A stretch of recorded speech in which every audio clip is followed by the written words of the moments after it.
everyone. Welcome back to Diving Deep with Brittany. Today we're talking about letting go and forgiving.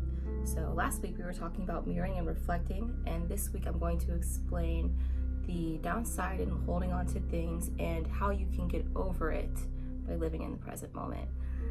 So last year I experienced problems with my own family, and I was faced with the challenge of letting go.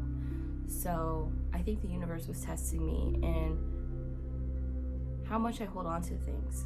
I experienced something with a family member where we got in an argument. I tried to make amends and we could not come to an understanding. I felt that my feelings were valid and there was no changing my mind, and I should not apologize for the way I felt. Therefore, I disconnected that relation to my family member and we didn't talk for months. I always thought about the situation and how it made me feel, and my feelings didn't change towards it. I thought that I had every right to feel that way. However, the cost of that was losing that relation with my family member, and it didn't give me a good feeling. And towards the end of last year, I understood that you just have to forgive and let go for your own sake. Because when you hold on to something, it's actually hurting you more than it's hurting the other person. Because that person may not even be thinking about it, and you may be waiting on an apology that you will never get. So it has to come to a point in time where you ask yourself, would I be okay if I died tomorrow with our relationship this way?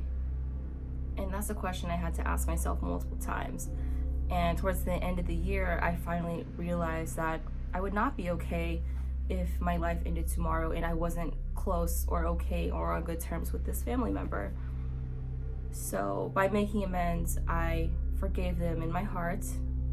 I didn't need to hear any sort of apology. I just came to terms with it in my heart, saw it for how I felt, and let go of it.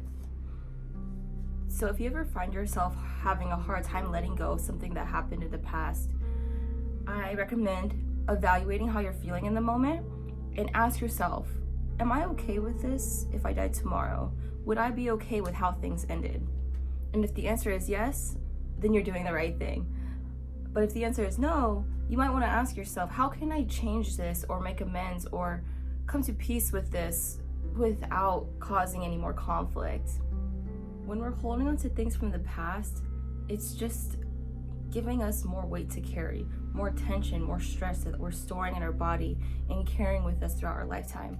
So it's important to acknowledge what you've been through, accept it, evaluate how it made you feel, take what you learned from it, and let it go. Because if you don't let go of it, you are storing all of that energy in your body and it becomes heavy and it's a burden that you have to carry. So for your own sake, letting go helps you move forward with your life. When you're holding on to something, it doesn't allow space for new things to happen because you're holding on to something that you've been through and your energy is occupied in that space. So when you let go of things, it creates more space for more great things to happen. So that's it for today's lesson of letting go and forgiving. Just remember that letting go is always for your own sake. It doesn't dismiss anything that someone put you through. It's just acknowledging what you learned from it, and for your own growth, letting go will help you blossom into the person that you're meant to be in your life. If you haven't already, make sure you're following me here on YouTube and on Instagram. My name is Diving Deep with Brittany. I'm grateful that you were here to learn this lesson with me this week. I hope I'll see you in the next episode where I'm talking about your past and your childhood and how that shapes you into the person you are today. So with that said, I'm going to send you off with love and peace from my heart to yours. Namaste.